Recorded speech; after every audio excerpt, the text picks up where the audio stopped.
Deus querido Pai, Jesus amigo e mestre, muito te agradecemos, Senhor, por mais esta oportunidade que estamos tendo de aqui nos encontrarmos, procurando ampliar entendimentos sobre as leis de Deus à luz da doutrina espírita.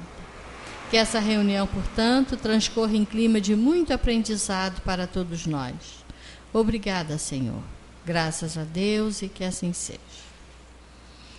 E com vocês, Sueli Machado. Vamos para nosso estudo, né? Essa hora aqui é muito importante. Eu sempre falo que eu sinto muita falta nas terças-feiras, quando eu não estou aqui, para a gente estudar junto a doutrina dos espíritos. Nós estamos naquele início do livro, né? Como eu falei, que a gente não está aqui com a pretensão de nos aprofundarmos nesses temas aqui, mas vale a pena a gente conhecer algumas coisas. Por exemplo, hoje, o assunto de hoje é propriedades da matéria. Esse assunto, claro que nós não vamos aqui fazer aula de química mesmo, porque eu nem sei nada de química, absolutamente nada.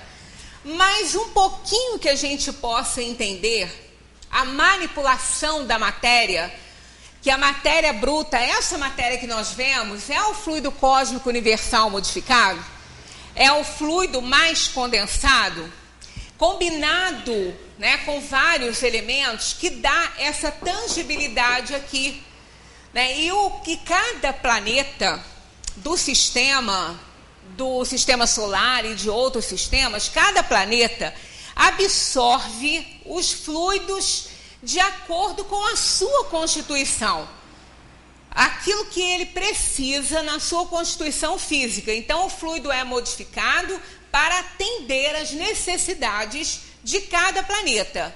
Aqui, por exemplo, nós temos um planeta bastante material, com fluidos bastante materializados, bem pesados, enquanto Júpiter nós temos um planeta gasoso. Um planeta que quase que podemos dizer que serve de escudo aí para a Terra, porque é um planeta enorme. Ele é muito grande. Então, um asteroide batendo nele não faz a menor diferença para ele, a menos que seja muito grande, mas ele é enorme. O que faria na Terra não faz nele. Então, ele é como se ele fosse também esse escudo para proteger aí a Terra de determinados asteroides aí. Aquele que bateu lá poderia ter vindo para cá, mas foi para lá primeiro, né? Então, em Júpiter, o fluido cósmico universal modificado para atender aquele planeta é muito mais sutil do que o nosso aqui. Que lá o planeta é gasoso. Segundo os espíritos, tem vida. O planeta não está lá, lindo, né? Enorme, para nada. Tem vida, só que é totalmente diferente da nossa. Os espíritos que estão encarnados, digamos encarnados entre aspas, porque de carne não tem nada, né? Nós usamos esse termo aqui, ainda derivando com essa conotação, é muitíssimo diferente do que nós temos aqui. Então, pode mandar a sonda que for, ninguém vai achar nada, porque o material deles lá é totalmente sutil. Mas tem os reinos da natureza, os espíritos se utilizam daquele planeta para continuar a sua evolução. Inclusive, ele está na escala dos planos regeneradores. Então, não é um plano de provação e expiação como nós temos aqui. Ele está acima, na escala evolutiva, ele está acima da Terra. Então, é importante que a gente compreenda algumas coisas sobre a matéria, porque a gente, sem esse conhecimento, fica difícil a gente entender muitas coisas que estão presentes na codificação. Nós não abordamos muito esses temas aqui, né? Abordamos uma coisa mais chegada ao coração, como a gente costuma dizer, mas o livro dos médiuns, por exemplo, ao estudar o livro dos médiuns, se a gente não compreende absolutamente nada sobre a matéria, a gente acha que Kardec viajou, que é uma ficção. Então, sem essa manipulação do fluido universal, sem essas propriedades da matéria, que podem ser tão eterizadas ou tão materializadas como acontece, a gente já viu isso em outra reunião aqui, logo, acho que na anterior, a gente tratou um pouco desse assunto. Então, a gente precisa entender que o fluido, que a matéria existe em estados que a gente não pode nem imaginar. Então, da mesma maneira que a gente aqui trabalha a matéria fazendo as coisas, né, nós construímos os tijolos, né, do barro, que fazem aí, que constroem as casas, o ferro, tudo manipulado por nós aqui. Essa manipulação também existe na dimensão dos espíritos, por parte dos espíritos, com o fluido eterizado.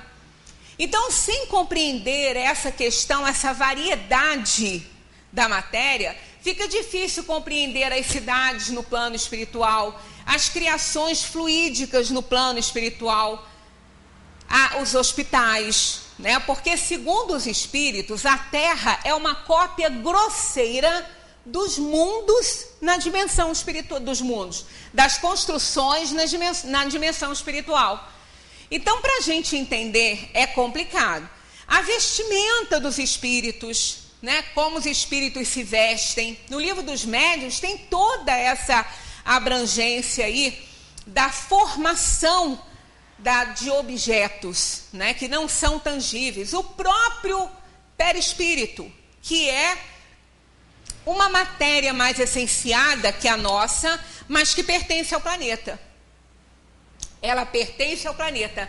Esse perispírito, os fluidos do perispírito são constituídos, os fluidos constituem os mesmos fluidos que constituem a atmosfera da Terra. Então, o espírito, quando ele não vai reencarnar na Terra mais, enquanto ele vai reencarnar, ele leva esse perispírito daqui, que fica com ele, que é com ele que ele se faz visível aos nossos olhos aqui no mundo, se for o caso de videntes, né?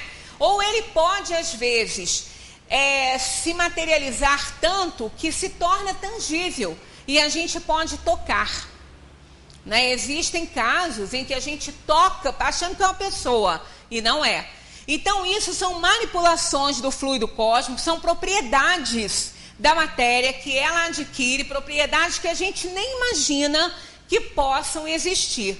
Então, a gente não consegue trabalhar com esse lado que a gente não conhece, mas só em observar algumas coisas que acontecem aqui no nosso plano material, a gente vê se os fluidos, se a gente consegue fazer com eles coisas tão, assim, milagrosas também, entre aspas, porque milagres não existem, a gente só fica imaginando a atuação dos espíritos na dimensão dos espíritos, utilizando-se do fluido cósmico universal, manipulando e fazendo criações. Então, aqui, Kardec pergunta: a ponderabilidade é atributo essencial da matéria? A ponderabilidade é o peso e a medida. Então, eles respondem assim: da matéria como a entendeis, sim, mas não da matéria como considerada como fluido universal. A matéria etérea e sutil que forma esse fluido é imponderável para vós, quer dizer, ela não pode ser vista, ela não pode ser medida, ela não pode ser pesada, a gente nem sabe que tem, nem percebe, né? Mas nem por isso deixa de ser o princípio da vossa matéria ponderável. Então, tudo que nós vemos, tudo que nós tocamos, tem o seu princípio nessa matéria fluida cósmica, nessa matéria primária, de onde tudo foi formado, de onde todo o universo foi formado, a partir desse fluido cósmico universal. Então, é interessante a gente poder ver essa diferenciação, para a gente compreender, porque muitas pessoas falam assim: como é que pode um espírito aparecer com a roupa que ele usava? A roupa que ele usava não está lá com ele, realmente não está, mas ele plasma essa roupa. Ele plasma os utensílios que ele usa, as coisas de que ele gosta. Isso porque ele manipula o fluido cósmico. A maioria desses espíritos recém-saídos da Terra não sabem como fazer, mas fazem mas não sabem explicar como fazem, né? Porque não tem muito esse conhecimento. Mas a gente aprende que isso é tudo uma manipulação desse fluido que, na Terra, ele é grosseiro, ele é muito tangível, é muito material, a gente pega, a gente pode segurar. A ponderabilidade é uma propriedade relativa. Fora das esferas de atração dos mundos, não há peso. Da mesma maneira que não há alto nem baixo. A gente costuma dizer isso, né? Lá no alto, não tem alto e não tem baixo. A Terra é redondinha, não tem alto e não tem baixo, né? Isso não existe. E existe do outro lado dimensional, né? Os espíritos estão lá no alto. Que alto? Né? Existe a dimensão dos espíritos, que nós estamos no material e eles na espiritual. A matéria é formada de um só ou de muitos elementos? Porque nós vimos, já passamos semana passada, que a matéria é um dos elementos gerais do universo, a matéria e o espírito. Então eles respondem assim, de um só elemento primitivo. Os corpos que considerais como corpos simples são verdadeiros elementos, mas transformações, não são verdadeiros elementos, mas transformações da matéria primitiva. Então, na química, nós conhecemos corpos simples, né? Os corpos simples, o oxigênio, o hidrogênio, o carbono, o azoto, isso tudo é corpos simples para a gente. Mas, para os espíritos, eles já são modificação do fluido cósmico. Eles não são elementares. Eles já são modificações. É que a gente não alcança isso, né? Nós não temos esse alcance aí para entender isso. De onde provém as diferentes propriedades que a gente vê na matéria, né? Alguma coisa mais tangível, outra mais molinha, diferente. Por exemplo, a nossa matéria mesmo, né? Essa aqui inorgânica, e nós temos matéria orgânica. Então, de onde vêm essas propriedades? Eles dizem assim, das modificações que as moléculas elementares sofrem ao se unirem em determinadas circunstâncias. Então, a nossa organização física, a gente já falou isso várias vezes aqui, ela é composta dos mesmos elementos de tudo que existe na Terra. Né, de tudo que existe. Se formos, ao ter os nossos corpos cremados, nós vamos liberar os gases que formam essa matéria, que combinados os elementos dão a essa matéria a característica orgânica. E esses mesmos elementos se formando de outra forma, com seus átomos juntos de outra forma, dá uma matéria inorgânica. E a maneira desses gases se arrumarem, desses átomos, desses elementos se arrumarem, dando essa característica orgânica à matéria, dão a ela também a capacidade dela absorver o princípio vital. Então, são coisas que realmente eu também acho difícil, não acho fácil isso, mas dá para a gente fazer aí... Conseguiu abrir? Dá para a gente fazer aí uma comparação mais ou menos com o que nós temos no laboratório do mundo visível, que é o laboratório que nós usamos, que nós trabalhamos, com o laboratório do mundo invisível. Nós vemos no mundo material, é muito interessante porque as substâncias, quando elas entram em afinidade, é muito interessante. Por exemplo, olha só o gás, hidrogênio e o oxigênio, né? São gases. Mas quando eles se combinam na proporção de H2, 2 porções de hidrogênio com uma de oxigênio, nós temos um elemento líquido formando a água. Então isso é muito interessante, são 2 gases. Então se colocarmos a água num laboratório para ela ser decomposta, ela vai virar oxigênio e hidrogênio de novo. Então esse laboratório, ele tem combinações infinitas. E é muito interessante. Eu imagino que deva ser fascinante o estudo da química. Né?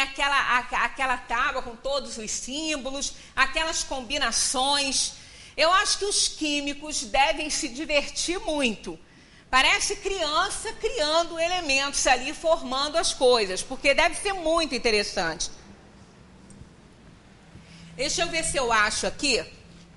Eu trouxe para a gente ver só a imagem, não é para a gente dar aula disso, que eu também não sei nada. Só a imagem para a gente ver de como os átomos de carbono se organizam, se juntam para formar o diamante, e esses mesmos átomos de carbono se juntam para formar o grafite. Mas é interessante que os átomos do diamante, do carbono, quando se formam para fazer o diamante, ele faz quase que um quadradinho, sabe? É completamente diferente. Agora, esses mesmos átomos purinhos de carbono, puros, não tem nada unido a eles. Como, por exemplo, para a água nós temos o hidrogênio com o oxigênio, faz a água, a união desses dois elementos. Já a união de outros elementos, de carbono com hidrogênio, por exemplo, a gente pode fazer o benzeno. É outra combinação. Vou ligar a benção. Já está começando a esquentar. Aí, é interessante porque no diamante não tem nada junto com ele, é só carbono purinho. Carbono purinho. Então, eles se juntam de uma forma engraçada, bonitinha, ordenada, enquanto que quando ele faz a ordenação, quando os átomos se juntam para fazer o grafite, é um desenho completamente diferente, mas são puros átomos de carbono, tudo igual, não tem nada diferente, né? Então, a gente fica imaginando como que pode uma substância assim. Então, a gente fica naquelas comparações do que a gente conhece, imaginando, né, se apenas átomos de carbono são capazes de formar um diamante transparente e muito duro, que é o material mais duro que existe. Nada consegue riscar um diamante, só ele mesmo. Tanto que eles usam diamante para cortar o vidro, né? Passa assim, rapidinho aquilo corta. Então, ele é o material mais duro que tem. E, em contrapartida, esses mesmos átomos de carbono, eles fazem o grafite, né? Que é mole, quebra com facilidade e não é transparente, ele é opaco. Uma outra imagem que eu trouxe que a gente não pode visualizar, mas de repente na outra semana a gente visualiza, só para ilustrar, são a organizaçãozinha da água, né, dos átomos se organizando para a água. A água que nós bebemos, a água potável, ela tem 2 partículas de hidrogênio e 1 de oxigênio. Então, aí nós temos 2 elementos se juntando para fazer a água. Mas se nós juntarmos mais umzinho de oxigênio, então nós vamos ter H2O2, nós vamos ter a água oxigenada, que é uma água que a gente não pode beber. Então, olha como é interessante, os mesmos elementos tornam uma substância venenosa para a gente, só que acrescentando mais um elementozinho dele.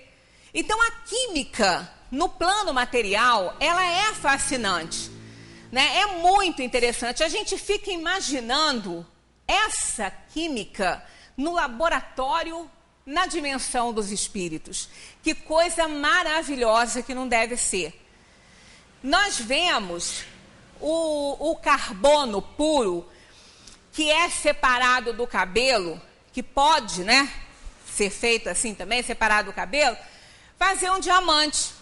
Vocês estão lembrados na época que Pelé mandou fazer um diamante do cabelo dele para presentear a mãe? Aí a gente fica imaginando como que isso pode acontecer. Cabelo vai virar diamante? Desde quando? Desde quando se separa o carbono dele. O cabelo, eu até anotei aqui para a gente não esquecer os passos, ó. Os fios de cabelo são colocados em um forno de alta pressão, muito alta, para que se possa extrair o carbono dele. Nosso cabelo tem carbono. Tudo tem.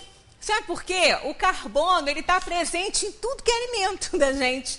O que são os carboidratos que ninguém quer para não engordar? É o carbono com hidrogênio, né? É hidrocarbonatos.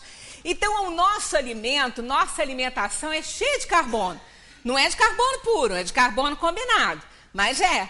Então, o que nós comemos vai para o cabelo também. Então, vai para muitos lugares, vai para o cabelo também.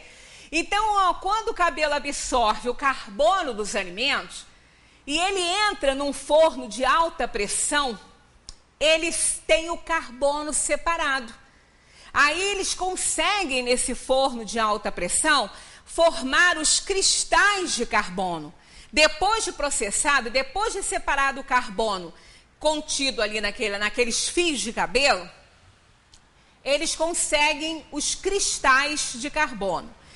Esses cristais vão para uma incubadeira e são submetidos a uma pressão muito maior, a uma pressão de 45 mil ATMs e mais 1.500 graus centígrados.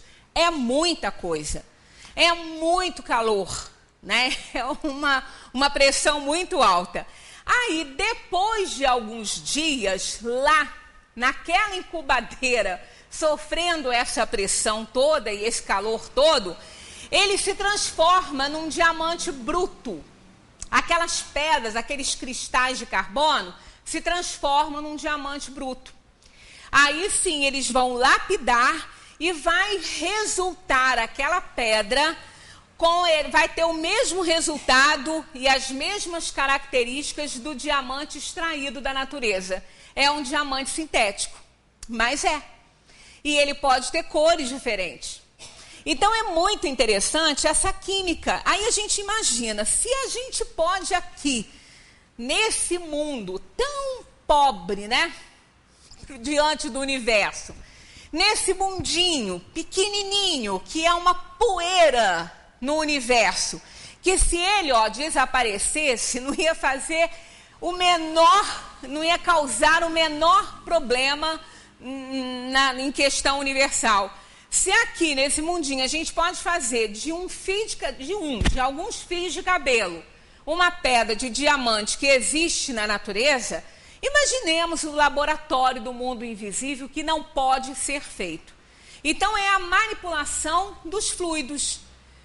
E tudo isso submetido a calores na medida certa, né? A pressões na medida certa. Foi assim que a vida surgiu na Terra. Tanto que aquela folha que nós lemos, que os físicos, 4 físicos, chegaram à conclusão que o universo não só foi criado quanto ele é mantido por Deus, né? Ali eles dizem que a vida... Hoje eu estou com um bichinho do ram-ram. Ali foi visto que a vida surgiu na Terra com um conjunto perfeito de condições. Calor na medida certa, grau correto de estabilidade do meio e muito mais coisa. Então, isso aí não pode acontecer por acaso, né? Isso é manipulação dos fluidos. Aí a gente vê o que os espíritos podem fazer. E a gente fica imaginando o que eles não podem, né? Porque podem tudo, desde que Deus permita isso. De acordo com isso, o sabor, o odor, as cores, as qualidades venenosas ou salutares dos corpos não seriam mais do que modificações de uma única e mesma substância primitiva? E eles respondem sim, sem dúvida. E só existem pela disposição dos órgãos destinados a percebê-las. Então, essas manipulações fluídicas é mais ou menos o que nós fazemos aqui na Terra, numa pequena escala. Quando nós queremos que algo fique mais salgadinho, acrescenta-se mais sódio. Quando nós queremos que fique mais docinho, nós vamos colocar açúcar. E assim é a manipulação fluídica nas cores, nos odores, de todas as substâncias que existem aqui na Terra. Esse princípio é demonstrado pelo fato de nem todos perceberem as qualidades dos corpos da mesma maneira. O daltônico, por exemplo, ele não consegue ver as cores como a gente vê, né? Uns veem vermelho onde é verde e assim vai. Então é uma característica pessoal, quer dizer, as manipulações existem e a maior prova disso é que nem todos conseguem percebê-las de maneira igual, né? E isso mostra essas diferenciações. Enquanto um acha uma coisa agradável ao gosto, outro a acha má. Uns veem azul, o que outros veem vermelho. O que para uns é veneno, para outros é inofensivo ou salutar. Né? Nós temos determinadas bactérias que vivem em ambientes que, se nós encostássemos um pedacinho que fosse assim do nosso corpo, perderíamos. Seria destruído na hora, de tão ácidos. E determinadas bactérias só vivem numa situação assim. Então, o mundo e os planetas, o universo, tem uma diversidade muito grande desse fluido universal modificado, que é tudo que existe é ele modificado. A mesma matéria elementar é suscetível de passar por todas as modificações e adquirir todas as propriedades? Eles dizem que sim. E é isso que deveis entender quando dizemos que tudo está em tudo. Temos aqui um comentário de Herculano Pires a essa questão, dizendo assim: este princípio explica o fenômeno conhecido de todos os magnetizadores, que consiste em se dar pela vontade a uma substância qualquer, a água, por exemplo, as mais diversas propriedades. Então, com a manipulação fluídica de alguém que tenha essa capacidade, pode tornar a água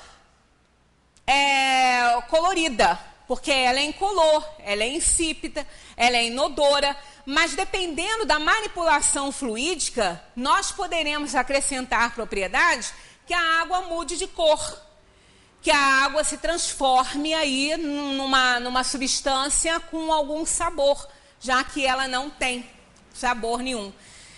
Muitos são contra esse exemplo, essa ilustração, mas a gente tem no Evangelho, segundo o Espiritismo, que é o Evangelho tradicional, mas vemos nele também a transubstanciação da água em vinho por Jesus. Mas há quem combata isso e diga que Jesus jamais ia transformar a água em vinho para as pessoas se embebedarem. Mas está lá no Evangelho dizendo que sim, que era um casamento de um parente dele, e Maria chamou Jesus e pediu que ele fizesse alguma coisa, porque o vinho acabou. Casamentos naquela época duravam 3, 4, 5 dias, e o vinho acabou, e aí? Aí Jesus disse que quando chegasse a hora, ele tomaria providência. E depois ele mandou que enchessem alguns tonéis com água e fez a transubstanciação da água em vinho. Quer dizer, ele alterou fluidicamente as propriedades dessa água e a tornou vinho. Ele poderia fazer isso? Poderia. Ele fez? Não sei. Não sei, porque há uma corrente enorme dizendo que não. Que isso foi apenas uma ilustração, uma alegoria, que isso não foi feito, que Jesus não ia fazer vinho para ninguém se embebedar. É uma corrente, né? E como nós não estávamos, se estávamos, não lembramos que estávamos, não podemos saber se realmente aconteceu. Mas é muito questionado, tanto a multiplicação dos pães quanto isso, né? Quanto esse fenômeno aí. Mas que ele está registrado pelos evangelistas, isso não resta dúvida. Essa teoria que a gente está falando sobre a matéria, essa teoria não parece dar razão à opinião dos que não admitem para a matéria mais do que 2 elementos essenciais, a força e o movimento, entendendo que todas as outras propriedades não são senão efeitos secundários que variam segundo a intensidade da força e a direção do movimento. E mais uma vez eles respondem: essa opinião é exata. Falta acrescentar que também, segundo a disposição das moléculas, que essas coisas vão acontecer. Não é só pela vontade, não é só pela força e pelo movimento, e também pela disposição das moléculas. A gente às vezes vê em alguns laboratórios para se fazer a diluição de alguns elementos, para ver se encontra que elementos químicos estão em determinada planta, que princípios ativos estão em determinados remédios. Então eles fazem a diluição e aquilo vai para uma maquininha que roda, né? E aí vai separando os elementos, quer dizer, é a força e o movimento. Isso é fato, como eles dizem, mas também não podemos esquecer, segundo a disposição das moléculas, que é o que acontece com carbono e com diamante. Segundo a disposição das moléculas, nós temos diamante. Com outra disposição de carbono, a gente tem o grafite, né? Somente por isso, não agitou nada, só se arrumou de forma diferente. As moléculas têm uma forma determinada? Eles dizem que tem. É constante ou variável? E eles respondem: constante para as moléculas elementares primitivas, mas variável para as moléculas secundárias, aquelas que necessitam realmente fazer a variação para mudar os elementos. Então isso aí é algo, né, já chegado realmente à química, que não é aqui a nossa praia. Pelo menos a gente consegue entender que a matéria existe em vários estados, proporcionando a manipulação através da vontade e da disposição molecular, podendo criar objetos, podendo fazer modificações em elementos já existentes. E tudo é uma modificação daquela matéria do fluido cósmico universal. Aí nós vamos entrar no espaço universal. Toda essa abordagem dos espíritos quanto à formação dos mundos não difere em absolutamente nada da ciência. Então também não vamos nos prender muito tempo nisso, porque não tem nenhuma alteração com as descobertas científicas. Até porque, se tivesse, teríamos que questionar, que tem uma questão aqui que nós vamos ter que fazer isso. O espaço universal é infinito ou limitado? E eles respondem infinito. Mas essa questão de infinito é complicada, né? A gente visualizar como deve ser o infinito não acaba nunca. Atrás de algo vem sempre mais e mais e mais. Se a gente for parar para ficar pensando nisso, a gente fica doido. E, na verdade, isso, como a gente disse, não muda em nada a nossa vida. E nem tão pouco é importante demais isso para o conhecimento que a gente tem que vai ter aí do Espiritismo no desenrolar aqui dos conceitos. A matéria, sim, porque dentro do Livro dos Médiuns, quem não tem esse conhecimento mínimo que seja, acha que aquilo ali é uma ficção. E não é. É uma manipulação do fluido cósmico. O vazio absoluto existe em alguma parte do espaço universal? Eles dizem não. Nada é vazio. E a ciência já provou isso, que nada é vazio, né? O que é vazio para ti está ocupado por uma matéria que escapa aos teus sentidos e aos teus instrumentos. Então, somente 10% da matéria do universo é visível, porque emite luz. A que não emite luz não pode ser vista. O próprio buraco negro, ele só consegue ser visualizado pelos astrônomos quando ele está se alimentando. Senão ele não é visível, porque ele não tem luz. É um buraco negro, o nome dele já diz. Mas quando ele está se alimentando, os astros, que nada escapa, nem a luz escapa dele, vai caindo. Então, quando essas estrelas, quando astros vão sendo engolidos por ele, esses astros que emitem luz mostram a localização dele. Aí ele pode ser visto. Do contrário, ele também não é. Ele fica nessa parte escura aí, né, nessa matéria que não emite luz no universo. O universo compreende a infinidade dos mundos que vemos e o que não vemos. Todos os seres animados e inanimados, todos os astros que se movem no espaço e os fluidos que o prendem. Isso constitui o universo. O universo foi criado ou existe de toda a eternidade como Deus? E eles respondem, ele não pode ter sido feito por si mesmo. Se ele existisse de toda a eternidade, ele teria sido feito por ele mesmo, né? E se existisse, então, como Deus, não poderia ser obra de Deus. Deus existe de toda a eternidade, mas o universo foi criado por Deus. Então, ele não existe de toda a eternidade. Houve um início para ele. O que a ciência também endossa, que houve um início para ele. A razão nos diz que o universo não poderia fazer-se por si mesmo e que, não podendo ser obra do acaso, deve ser obra de Deus. Isso a gente também já passou, né? Agora, como que ele criou?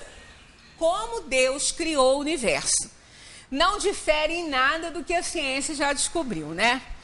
Para me servir de uma expressão corrente, diz o Espírito, por sua vontade. Então, pela vontade de Deus. E muitos filósofos, né, dizem que o universo é fruto do pensamento divino. E é verdade. Nada exprime melhor essa vontade todo-poderosa do que estas belas palavras do Gênesis. Deus disse, faça-se a luz, e a luz foi feita. Então, o que foi descoberto na ciência? Que o universo nasceu de uma bolinha bem menor do que uma bola de ping-pong. Que a energia, toda a energia estava concentrada numa bolinha de mais ou menos 1 centímetro de diâmetro. Digamos que uma unha no dedinho mindinho, assim, uma bolinha, ó, desse tamanhozinho assim. Onde ali estava toda concentrada a energia e a matéria, toda ali. Aí nós temos aqui, ó, a revista que trouxe, veja que trouxe todo esse estudo, que isso foi a descoberta, segundo Hawking, Stephen Hawking, a descoberta mais importante de todos os tempos. No início ele falou que era a descoberta mais importante do século, mas não foi do século, depois ele até falou, foi de todos os tempos. Então, Hawking diz assim, ó, as leis da natureza, tais como as conhecemos, não imperavam no instante da criação. Então, olha só, as leis foram criadas por Deus. Naquele instante elas não operavam, que as leis foram criadas por ele, né? Diz Stephen Hawking, quando o universo iniciou o seu crescimento, quase instantâneo, e atingiu o tamanho de uma maçã, nem o tempo existia. Ou seja, as partículas podiam ocupar o mesmo lugar no espaço, o que hoje não pode, né? Teoricamente, estariam em nichos de tempos diferentes. Por isso, em teoria, massa e energia, para criar trilhões de galáxias, podiam se acomodar na cabeça de um alfinete. Olha só, a matéria, a massa, a energia para criar trilhões de galáxias podiam se concentrar na cabeça de um alfinete. Aí nós temos aqui a Gênesis, falando sobre essa questão da criação. O mundo, em seu berço, não foi estabelecido na virilidade e na plenitude da vida. Não, eles confirmam. O poder criador não se contradiz jamais. E como todas as coisas, o universo nasceu menino. Revestida pelas leis mencionadas acima, e no impulso inicial inerente à sua própria formação, a matéria cósmica primitiva deu sucessivamente nascimento a turbilhões e aglomerações desse fluido difuso e aglomerados de matéria nebulosa que se dividiram a si mesmo e se modificaram ao infinito, para produzir nas regiões incomensuráveis da extensão diversos centros de criações simultâneas ou sucessivas.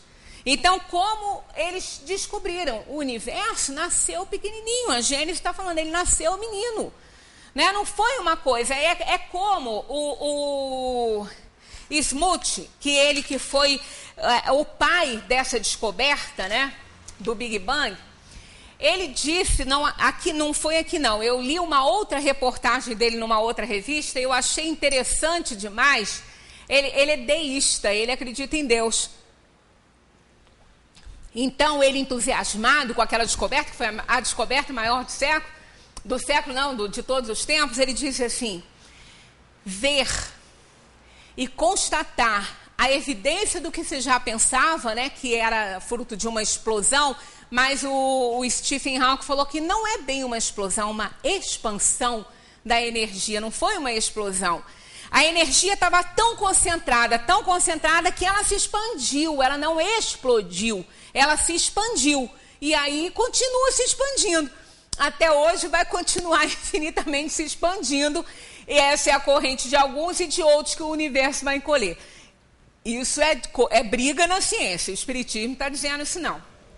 Então o Smoot falou que ter essa evidência através do Big Bang é como estar presente no momento que Deus criou o universo. Achei linda essa frase dele, né? Porque eles são físicos, eles não têm muito esse negócio de religião, não é religião, né? Mas eles sabem que existe uma inteligência suprema. Então ele falou que a maior alegria dele foi essa, foi o sentimento de naquele momento que foi descoberto isso tudo, ele se sentia como estar presente no momento que Deus criou o universo. Quer dizer, daquela energia criada por Deus, daquela condensação da matéria criada por Deus ali, tão exprimida, num determinado faça-se a luz. Quer dizer, houve uma expansão de toda aquela energia, gerando tudo que a gente vê hoje, tudo que se tem, os trilhões de galáxias e de não sei mais o que, e tudo que existe aí no universo. Então, não tem contradição, realmente foi dessa forma. Aí Kardec diz assim: a razão nos diz que o universo não poderia fazer-se por si mesmo, foi criado por Deus. Como criou Deus o universo, faça-se a luz, e a luz foi feita exatamente naquela condensação toda de energia. Ele, na sua grandeza infinita, fez que aquilo ali se expandisse e desse origem a tudo. Podemos conhecer o modo de formação dos mundos? Também não há a menor contradição com a ciência. Tá? Eles dizem assim: tudo o que se pode dizer e que podeis compreender, porque a gente não tem condição de compreender. Por mais que a gente leia alguma coisa, por mais que a gente leia resumidamente aquela teoria da relatividade de Einstein, a gente não entende nada. Não entende. E nós não vamos precisar de entender para poder compreender a doutrina espírita. Até a propósito, quando Einstein fez a sua teoria da relatividade, a gente já até comentou aqui como que ele conseguiu fechar os seus cálculos.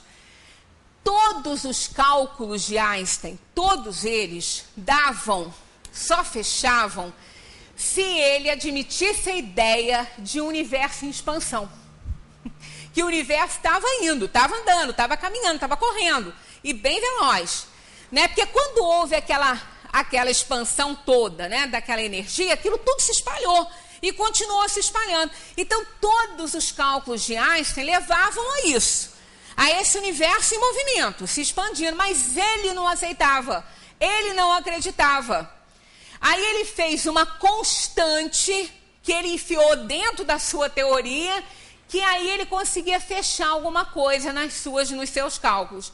Aí depois do Big Bang, que provaram que o universo está em expansão, que ele está se movimentando, que as galáxias estão se afastando cada vez mais umas das outras, foi só ele retirar aquela constante que ele fez, que ele estava certíssimo. Aí ele ditou para o mundo inteiro, né? Ele revelou para o mundo inteiro que aquela constante foi o maior erro da vida dele. O maior erro. E foi. Porque tudo que ele tinha feito estava certo. Ele só não aceitava. Então, aqui eles respondem assim sobre a formação dos mundos. Ó.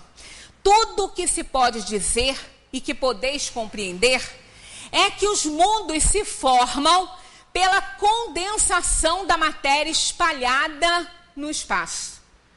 pela condensação da matéria espalhada no espaço. Quando houve aquela expansão da energia, tudo se expandiu. E tudo foi se condensando. E ali mundos foram formados. Aí trouxemos aqui um texto pequenininho aqui sobre a Terra. Formação dos mundos, a Terra é um mundo. Então diz assim a ciência, ó, a Terra surgiu há cerca de 4 bilhões e meio de anos, juntamente com o sistema solar, que foi originado a partir da nuvem primordial, né, de toda aquela matéria primitiva. No centro dela, a concentração de matéria fez surgir o Sol e em torno da nuvem havia corpos menores. Então, olha só, a concentração de matéria. A matéria dispersa no universo foi se concentrando, foi se condensando, foi formando mundos. O mesmo que diz aqui o Livro dos Espíritos está falando também a ciência. Que deram origem aos planetas e planetoides. Nasciam os planetas terrestres, como Mercúrio, Vênus, incluindo Júpiter e Saturno, Urano e Netuno. Além desses astros, quando o sistema solar se formou, existiam mais planetas e suas órbitas eram caóticas, né? Porque isso tudo estava um caos, né? Logo na origem da Terra, há cerca de 4 bilhões e meio de anos, ela sofreu um choque de raspão com um desses planetinhas menores, que também estavam condensando matéria, que se destruiu, tirando parte da crosta da Terra e do manto da Terra, e os fragmentos resultantes dessa colisão deram origem à Lua, que é o satélite da Terra, que é o que mantém a Terra no seu equilíbrio, nos polos. Então, não tem nada diferente com o que o Livro dos Espíritos está falando. A gente não tem que ficar, então, se detendo nisso, porque está lá. O que a ciência está falando, eles já falaram, né? Também. Então, é matéria no universo. Agora, vem uma questão que uns consideram que os espíritos erraram aqui. Não sei se a gente não der tempo de comentar tudo, a gente comenta, continua na outra, né? Na outra reunião. É sobre os cometas. Olha só. Os cometas seriam, como agora se pensa, em 1857 se pensava assim, um começo de condensação da matéria, que até hoje se pensa. Mundos em vias de formação, já que eles eram, né, um começo de condensação da matéria, seria então mundos em via de formação? E eles respondem que isso está certo. Absurdo, porém, acreditar na influência que eles causam, porque sempre se atribuiu aos cometas consequências funestas, né? Nossa, em 1919, quando o Halley passou por aí, quando eu era bem jovem, tinha uma senhora que viveu naquela época, ela já estava bem velhinha, ela falou que aquilo foi um problema sério, que eles achavam que o mundo ia acabar. E que não podia olhar, Deus me livre que se olhasse para aquilo, que ia ficar cego na mesma hora. Né? Então as pessoas se enfiavam debaixo, que ele disse que ele passou muito próximo. E com uma cauda maravilhosa, brilhante. A cauda de um cometa, ela pode ter a extensão que a medida da distância da Terra para o Sol. Olha só.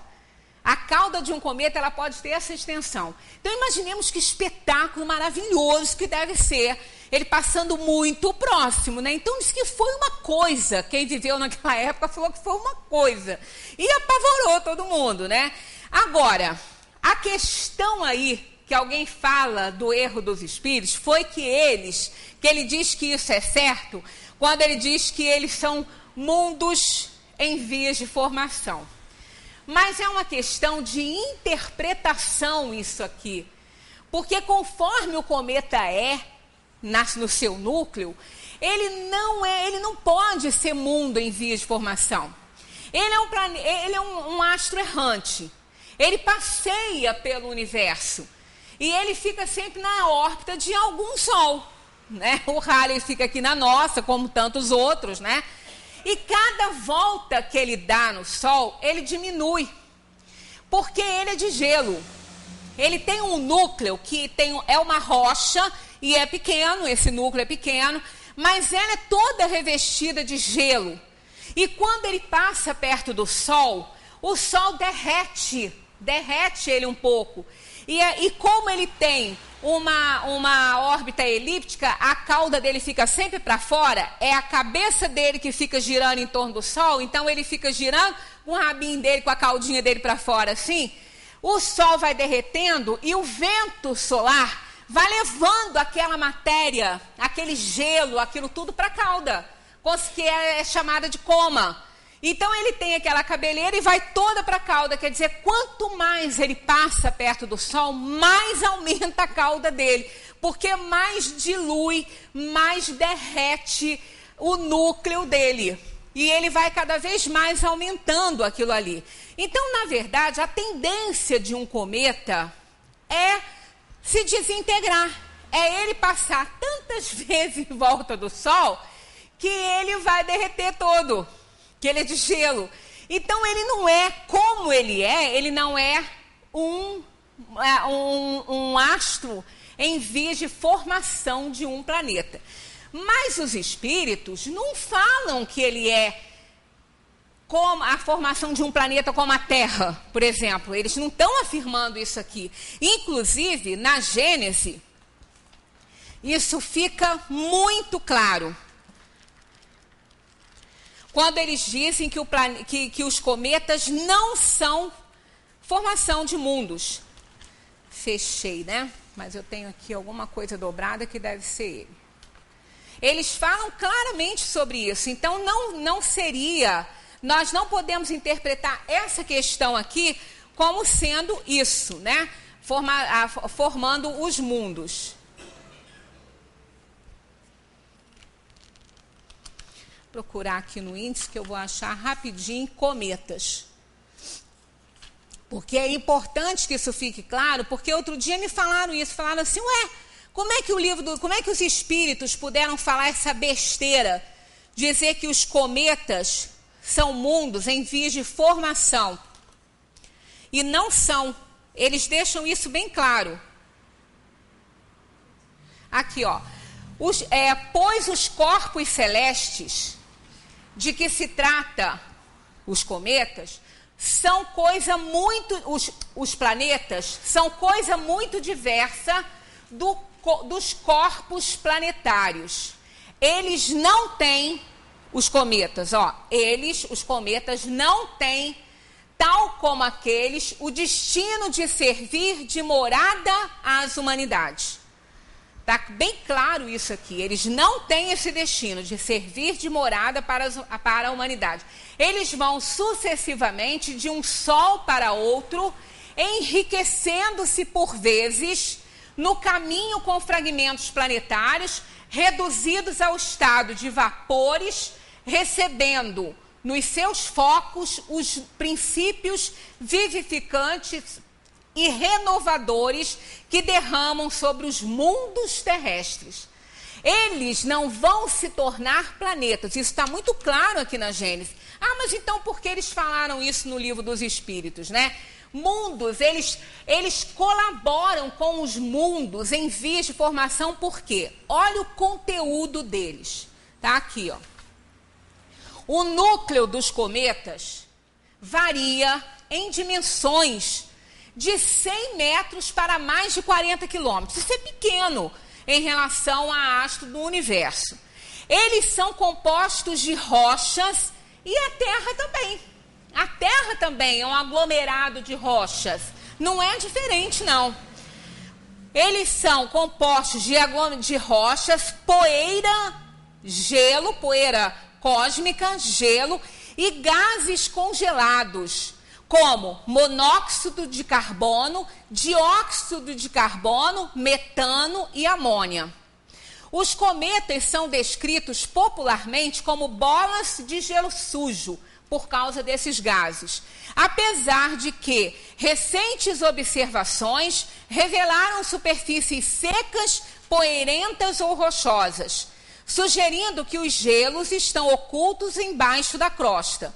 Os cometas também contêm uma variedade de compostos orgânicos. Além dos gases já mencionados, estão também presentes o metanol, cianeto, cianeto de hidrogênio, formaldeído, etanol e etano. E também algumas moléculas mais complexas, como hidrocarbonetos, de cadeia longa e aminoácidos. Devido à sua massa pequena, os cometas não conseguem se tornar esféricos sobre sua própria gravidade e, por isto, têm forças irregulares. Então, olha a constituição de um cometa. Vê se isso aí não constitui também o material que a Terra contém. Mesma coisa. E há uma corrente fortíssima na ciência que não é aceita por todos, mas de que quem trouxe água para a Terra foram eles. Que a Terra, muito jovem, foi bombardeada por muitos cometas pequenos. E como eles são constituídos de gelo, é pura água, trazendo nesse gelo, nessa água, nutrientes necessários à vida. Então, dessa forma, eles são mundos em vias de formação. Não o seu núcleo, que vai se tornar um planeta, mas aquela poeira cósmica que ele carrega, né, todos aqueles nutrientes que ele carrega, que são absorvidos pelos mundos que estão se formando. Então, de certa forma, eles são, sim, auxiliares dos mundos em vias de formação. Ah, mas não é isso que está no Livro dos Espíritos. Não deixa de ser, eles não estão falando que eles estão formando planeta na Terra. A gente tem que pensar, aqui entrou o gráfico, mas só aqui. Eles têm que pensar o quê? Na hora de interpretar isso aqui. Que nós não temos mundos somente como a Terra. Ele é uma condensação de poeira cósmica. E tem mundos que são condensações de poeira cósmica. Então, que eles possam se formar, ter aquela cauda toda assimilada, porque se ele passar por um sol mais intenso, ele é absorvido para outra constelação, para outra via. Ele vai para a constelação, não, para outra via. Então, para outro sistema. Ele pode ser absorvido por um sol, cujo sol gera planetas, comanda planetas no seu sistema, totalmente diferente dos planetas que nós temos na Terra. Então, nós não temos verdades nenhuma fechadas na ciência. Há pouco tempo que descobriram essa questão do Big Bang. Então, dizer que há um erro ali, só se eles estivessem falando que eles são vias em formação na Terra, mas eles não estão falando isso. E eles deixam bem claro na Gênesis que ele não é não vai desenvolver vida como os planetas desenvolvem, porque eles são diferentes. Agora, eles contribuem. Né? Há essa corrente forte na maioria dos cientistas, dizendo que a água do planeta Terra foi trazida por choques de cometas aqui na água. E trazendo todas as substâncias, o carbono aí presente, o etano, o metano, trazendo para cá, para o que constitui a atmosfera da Terra. Então, da mesma forma que a gente encontra aqui nesse mundo que a gente vê, que a gente apalpa, que a gente sente ali, né, e pode provar por A mais B, porque está ali pertinho da gente, não há verdades, né, dentro da nutrição, então é uma coisa horrível. Né? Cada reportagem que a gente vê de alimentos saudáveis, a gente leva um susto. Né? E fica triste, porque deixou de comer uma coisa durante tanto tempo que era boa, que não precisava ter deixado o ovo, por exemplo, né? Até pouco tempo ele matava e entupia a veia. Agora, pelo contrário, ele ajuda a veia a se desentupir, porque o ômega que ele tem, a gordura do ovo, eleva o colesterol bom. Então, quer dizer, não tem verdades fechadas, né? Não tem verdades fechadas. O que hoje pode, amanhã pode não poder e vice-versa. Então, dizer que eles não são formadores de mundos em outros sistemas, quem pode garantir isso? Quem pode afirmar isso? Ninguém. No nosso, não. Eles não são formadores de mundos aqui. Isso a Gênesis está falando. Mas o material dele, o que ele carrega naquela cauda imensa, quilométrica, que a gente perde até a noção. Imagina uma cauda tamanho, né, com a extensão que nós temos da distância da Terra para o Sol. Né, carregada de poeira cósmica e de gases que são extremamente úteis e são fundamentais ao desenvolvimento da vida aqui, nesse nosso planeta. Então, não dá para afirmar, né? Quer dizer, aqui não tem erro na resposta dos espíritos, Não há, inclusive eu já vi muita paulada em cima do espiritismo por causa dessa questãozinha. Mas são aqueles debatedores que não vão além, eles veem o que está escrito ali e não procuram mais nada, né? Que a gente continue estudando, porque nós temos muita coisa boa por aí. Formação dos seres vivos. E essa questão aqui, formação dos seres vivos, também é o mesmo que a ciência fala. Que ela conseguiu descobrir, né? Porque o espiritismo já falou coisas, já se antecedeu, e isso aqui nós temos ainda, aqui nessa questão ainda da formação dos mundos, a Gênese, ela fala no buraco negro. Ela fala no buraco negro. Na próxima vez que estivermos juntos, a gente vai entrar nessa questão aqui, só também en passant, que nós também não estamos aqui estudando cosmologia, né? Mas só para ver que em 1850 e pouco lá, em 1860, que parece que a gente foi escrito, não sei bem a data, mas foi em torno disso, já falava, ela não usa o nome buraco negro, ela usa centro de atração, onde os mundos são absorvidos para serem devolvidos novinhos para o universo em matéria aproveitável. Isso é o buraco negro, é só uma questão de interpretação. Então, quando ela falou isso, não se falava em buraco negro, isso é uma coisa nova, isso é uma coisa recente, ou falava-se sim, mas não se tinha estudado buraco negro, até porque não se acha o infeliz lá no cosmos para ser estudado, só quando ele está papando, né? Só quando ele está se alimentando, aí dá para ver. Mas e quando é que ele vai se alimentar? Né? Ele vai ficar ali esperando isso. Então, a gente continua estudando, não na semana que vem, que na semana que vem eu não posso vir, o Austin que vem para mim. Né? Eu não posso estar aqui na terça-feira que vem. Mas o Austin vai vir, vai falar. Eu até, inclusive, pedi a ele para fazer uma palestra que ele fez no domingo, que ele explica muito bem essa questão de causa e efeito, a lei de atração. Isso é muito importante, até porque faz parte aí, né, do conteúdo que a gente está estudando. Então, na outra semana, sem ser que vem a outra, se Deus permitir, estaremos juntos encarnados. Se não tiver encarnado, estaremos desencarnados, né? Que Jesus continue nos abençoando, nos proporcionando essas tardes aí gostosas de estudo. Muita paz para todos.